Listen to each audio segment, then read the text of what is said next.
In the year 53 BC, a Roman army of 7 legions led by Marcus Licinius Crassus marched on the plains of Mesopotamia near the settlement of Carrhae. Seeking new glory and driven by personal ambition, Roman prominent general Crassus decided to undertake a campaign, more precisely an invasion, that was largely unprovoked. The Parthian Empire had not attacked Rome or provoked hostilities, yet Crassus chose to cross the frontier and advance into Parthian territory. Crassus framed his expedition as a way to strengthen Rome's eastern frontier and assert Roman dominance in the Near East. However, the proposed war was controversial. Several Roman senators openly opposed the campaign and argued that Rome had no legitimate reason to attack Parthia, since the Parthians had not initiated hostilities against the Roman Republic.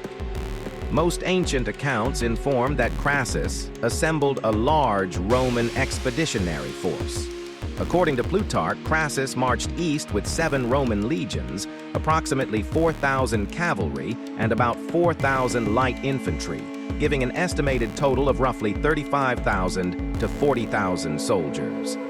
An army whose main strength lay in its heavy infantry legions, supported by cavalry and auxiliary units. At the time of the campaign in the mid-1st century BC, a typical Roman legion contained approximately 4,500 to 5,000 heavy infantry soldiers. A legion was usually organized into 10 cohorts, each cohort containing around 480 soldiers, and these cohorts were further divided into centuries commanded by centurions. Based on this structure, Crassus's 7 legions likely contained around 30,000 to 35,000 legionary heavy infantry, forming the core of the Roman army. Ancient historians describe several types of units present in Crassus's army before the invasion began. The central element was the Roman heavy infantry, the legionaries themselves. These soldiers were heavily equipped and trained for disciplined close combat. Their standard equipment included the scutum, the large rectangular Roman shield, the gladius, a short stabbing sword, and the pilum, a heavy throwing spear designed to disrupt enemy formations before close engagement.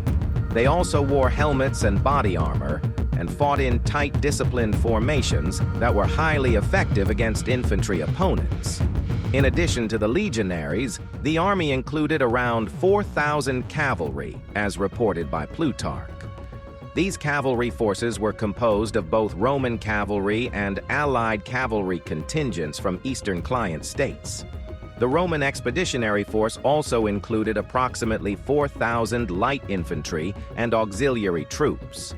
These units consisted of archers, slingers, and skirmishers, who were intended to support the heavy infantry formations and provide additional tactical flexibility during combat.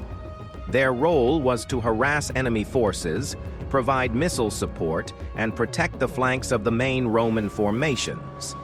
The army of the Parthian Empire that confronted the Romans during the campaign of Marcus Licinius Crassus was very different from the Roman legionary system. Ancient descriptions, especially in the works of Plutarch and Cassius Dio, indicate that the Parthian army was built primarily around cavalry rather than infantry. Instead of large formations of foot soldiers like Roman legions, the Parthians relied on highly mobile mounted forces capable of fighting across the open plains of Mesopotamia. The core of the army consisted of 2 main types of cavalry. The first were horse archers, lightly armored riders equipped with powerful composite bows. These archers could shoot rapidly while riding and were famous for their ability to fire arrows even while retreating, an action later known as the Parthian shot. Their mobility allowed them to surround slower enemies and attack from a distance while avoiding direct engagement. The second major component was the cataphracts, heavily armored cavalrymen whose bodies and horses were covered with scale or lamellar armor. They carried long lances designed for powerful shock charges that could break enemy formations once the opposing troops had been weakened by missile fire. Ancient accounts suggest that the Parthian force at the Battle of Carrhae numbered roughly around 10,000 cavalry, though the exact figure is debated. According to Plutarch, the Parthians also brought camel caravans loaded with arrows, allowing their archers to maintain a continuous barrage during the battle. This logistical detail is frequently mentioned in ancient sources because it allowed the Parthian cavalry to sustain missile attacks for many hours without running out of ammunition. The Parthian military system reflected the social structure of the empire. Many cavalry units were provided by noble families and regional elites who brought their own armored retainers and horses. This aristocratic cavalry tradition produced highly skilled mounted warriors accustomed to fighting across the vast steppe and desert regions of the East. Combined with their mobility, long-range archery, and heavily armored shock cavalry, the Parthian army represented a style of warfare that was very different from, and in the case of Carrhae, extremely effective against the infantry-centered armies of Rome. But who in reality was Marcus Licinius Crassus? He rose to power during the final decades of the Roman Republic, becoming one of the wealthiest and most influential men in Rome. He accumulated enormous wealth through property speculation, business ventures, and political connections, which allowed him to build a vast network of clients and supporters.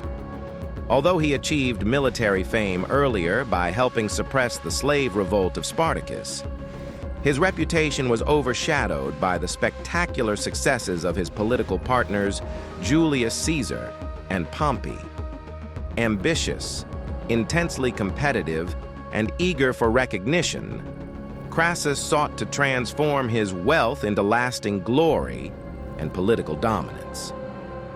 In Parthian campaign, Crassus served as the overall commander of the expedition. Among the most prominent officers was his son Publius Crassus, who commanded a significant portion of the cavalry forces. In addition, each legion contained senior officers such as legates and military tribunes, while the day-to-day discipline and organization of the army relied heavily on experienced centurions who commanded the centuries within each cohort. Ancient historians also record several interesting observations about the Roman army before it even reached Parthian territory. Plutarch describes a general atmosphere of confidence and even arrogance among Roman commanders. Many Roman leaders believed the Parthians would be easily defeated because Rome had previously conquered many eastern kingdoms. An important detail recorded in the sources concerns the warning given by Artavasdes II of Armenia. The Armenian king advised Crassus not to advance directly across the plains of Mesopotamia. Instead, he recommended that the Roman army march through Armenia's mountainous terrain. This route would have provided natural protection for the Roman infantry formations and would have restricted the mobility of enemy cavalry forces. According to the sources, the Armenian king offered approximately 6,000 cavalry and additional infantry support. Despite this advice and generous offer, Crassus rejected the Armenian plan and continued with his original strategy. Some historians also emphasize that the Roman army had relatively few missile troops, particularly archers, compared with Eastern armies. This imbalance was not initially viewed as a major weakness by Roman commanders, who were accustomed to battles dominated by heavy infantry. However, the limited presence of long-range missile troops would later prove to be a significant factor. Another important point mentioned in the sources is that the Roman military system was primarily designed for close-range engagements and siege warfare. Roman legions excelled at disciplined formations, infantry combat, and assaults on fortified cities. However, they were not specifically optimized for warfare against highly mobile cavalry forces operating across open plains. Crassus financed much of the expedition himself. He brought substantial wealth, treasure, and supplies with the army, anticipating a long eastern campaign and expecting to capture wealthy cities along the trade routes of Mesopotamia. His preparations reflected the expectation that the campaign would not merely be a military operation, but potentially the beginning of a larger conquest. Taken together, the ancient sources emphasize several important military realities before the invasion began. Crassus commanded a large but heavily infantry-centered army, structured according to the standard Roman legionary system. The army possessed excellent discipline and battlefield cohesion, but had limited cavalry and missile capabilities, and strategic advice from regional allies was ultimately ignored. These conditions defined the military situation of the Roman army immediately before the Parthian campaign commenced.